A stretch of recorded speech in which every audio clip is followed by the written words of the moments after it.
Hello, नमस्कार सर्वांना शुभ सकाळ। तर आज आहे शनिवारचा दिवस आणि हे पहा मस्तपैकी सकाळ झालेली आहे। आज सूर्यदेवाने दर्शन दिलेलं आहे बऱ्यापैकी।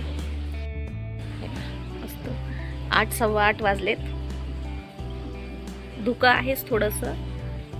शेतामध्ये पाणी सोडलेलं आहे यांनी। देवपूजा झालेली आहे।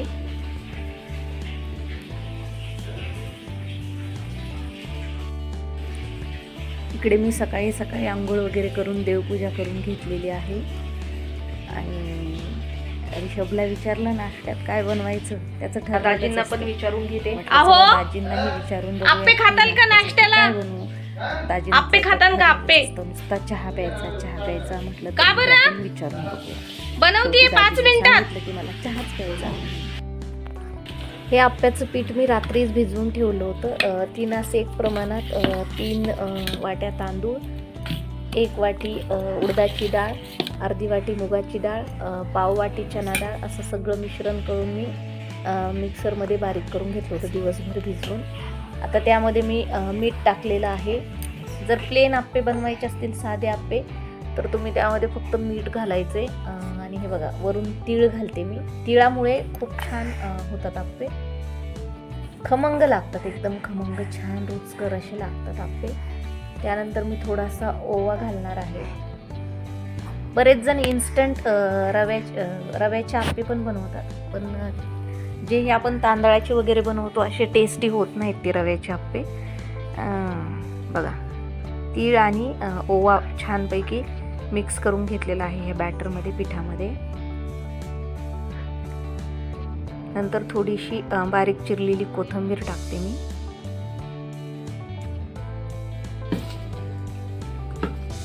बरेच जण असेच करतात, कुणी ह्यामध्ये कांदा घालतं बारीक चिरून, टोमॅटो वगैरे घालतं, तर माझ्या मुलांना आवडत नाहीत म्हणून नाही। आणि प्रिशाला तर मी तिखट टाकायच्या अगोदरच थोडंसं पीठ बाजूला काढून ठेवते। मीठ, ओवा आणि तीळ घातलेलं थोडंसं पीठ। आता हे बघा इकडे थोडीशी कोथिंबीर, आपल्या तिखट जसं खाता त्यानुसार, हिरव्या मिरच्या, लसूण आणि थोडेसे चिमूटभर जिरे काय करायचं आहे मिक्सरमधून याचा ठेचा करून घ्यायचा आहे। आणि या ठेच्यामधलं थोडंसं तिखट, जसं जर तुम्हाला जास्त तिखट आवडत असेल तुम्ही जास्त हिरव्या मिरच्या घाला।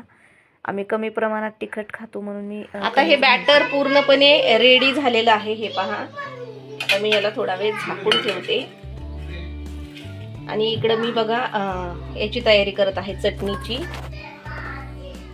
खोबरं, भिजलेली डाळ, हे मिरचीचं त्याचं तर वाटून घेतलेलंच आहे अगोदर, आणि मी दही ऍड करणार आहे।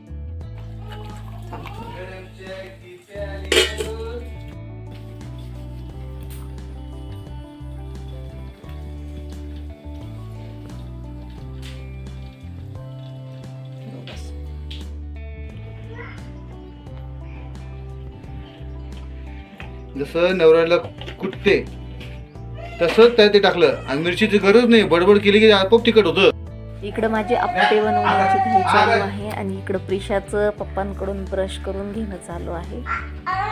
बदमाश काय आवडतं काय तिला, सगळं काही पप्पा घरी असले ना पप्पांकडून करायचं असतं। पप्पांची लाडकी पोरगी, मम्माचं काय नाही हिला। आणि दाजींना तर आप्पे खायचे नव्हते, मग दाजींसाठी चहा बनवला होता। म्हटलं आपण पण 2 घोट चहा पिऊन घ्यावं, तोपर्यंत आप्पे पात्र गरम करायला ठेवलं। पण कसली ती घाई बाप, विचारूच नका। सकाळी सकाळी नुसतं इकडून ऋषभ आवाज देतोय, प्रिशा आवाज देते, इतका घाईघाईत त्यांना बोलत तुला प्यायचा चहा? विचारू नका। 2 घोट चहा पिण्यासाठी दादाकडे दे ब्रश। किती घाई बघा। कसं तरी संपवलं एकदा प्रिशाला उत्तर देता देता चहा मी। हे पहा या मॅडमच्या इकडं नखरे चालू आहेत। ब्रश करून सगळं दाढीवाल्या बाबासारखं सगळ्या घरात काय केलं तू? चाटू नाही अगाऊपणा, गुळणा करता जा बाथरूम मध्ये। आप्पे पात्र गरम झालेलं आहे, थोडं तेल टाकून घेऊया। प्रिशासाठी बनवलेले आप्पे।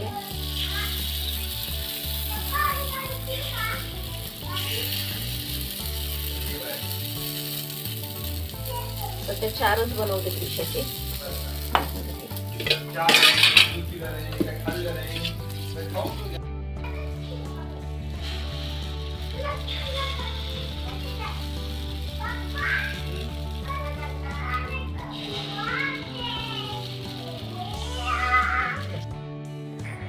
आप्पे पात्र म्हणजे आप्पे बनवण्यासाठी ठेवून दिलं आणि जे चटणीचं मी वाटण करून घेतलं होतं म्हटलं त्याला आता मस्तपैकी फोडणी देऊयात. आज कढीपत्ता नव्हता म्हणून फक्त जिरं मोहरीचीच फोडणी द्यायची, कारण लसूण मी आधीच वाटणात घातलेला होता.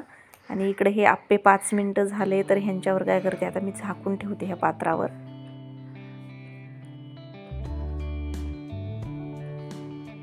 आणि मस्तपैकी इकडं काय करते चटणीला तडका देते, जिरं आणि मोहरीचा तडका. चटका बसून मला भीती वाटते रे बाबा. असं रिषभ बाजूला उभा होता, तो म्हणत होता मम्मी जरा हळू, माझ्या अंगावर जिरे मोहरी उडून येईल. त्याला म्हटलं अरे मम्मी असताना काय, जिरं मोहरीचं काय, मोठे मोठे हे होतात माझ्या पुढं, जिरं मोहरीचं काय. हे पा मस्त जिरे मोहरी तडतड करून घेतले तेलात आणि असे मस्तपैकी टाकून दिली चटणी तडतड तडतड तडतड.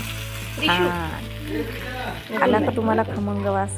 जिरं मोहरीचं एक मस्त आहे हां, तेलात कडकड तडतडून घेतले आणि चटणीत टाकली की एक प्रकारचा असा छान वास येतो. आणि वरून मस्तपैकी थोडीशी बारीक चिरलेली कोथिंबीर टाकणार आहे मी. तर आज मी चटणीत शेंगदाणे नाही घातलेत, शेंगदाणे घातले तर आणखी छान होते. आणि इकडे बघा हे आप्यांचं काय झाले आता. अरे देवा, निघता का नाही, बसता चिटकून, काय होतंय. चिटकले चिटकले चिटकले. मला वाटलंच होतं, कारण माझा अनुभव आहे. माझं हे जे आप्पे पात्र आहे हे भरपूर दिवसांचं जुनं आहे,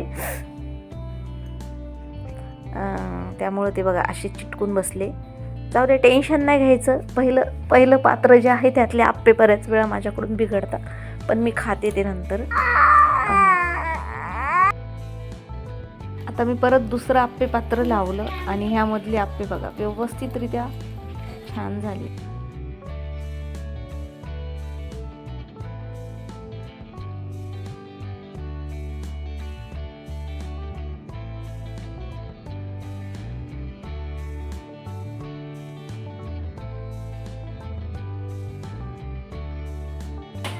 फायनली जमलं.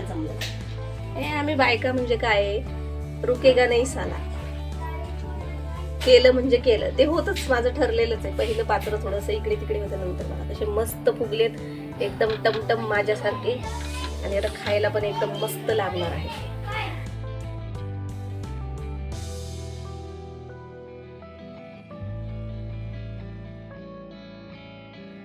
बऱ्याच वेळा काहीही पदार्थ केला की मी दाजींना नाहीतर रिषभला टेस्ट करायला देत असते, किंवा ते अगोदर खातात पण असते. दोघांचंही नचा पाडा होता त्यांचा. म्हणून म्हटलं चला आपण स्वतः स्टार्ट करूयात, खाऊन बघूयात कसं झालं काय. म्हणून मस्तपैकी चटणी आणि आप्पे घेतलेत मी. बघा कसे मस्त जाळीदार छान झालेत, एकदम छान, चिकट वगैरे नाही आहे, एकदम मोकळे झालेत मस्त. आणि आता मी खाऊन बघते कसे झालेत. हां छान, एकदम मस्त, खरंच छान झाले. खूप तिखट नाही, खूप कमी तिखट नाही. आणि तिळामुळे आणि ओव्यामुळं तर आणखीच जास्त छान लागतंय ते.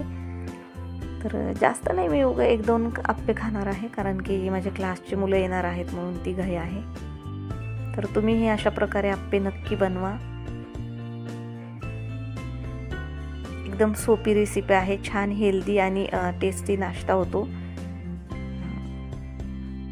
त्यानंतर मी मुलांना खायला दिलं. क्लासची मुलं आली होती म्हणून बिचाऱ्यांना थोडंसं अडचणीतच बसावं लागले. तर कसा वाटला हा व्हिडिओ नक्की सांगा आणि तुम्हीही अशा प्रकारे आप्पे नक्की बनवा. धन्यवाद.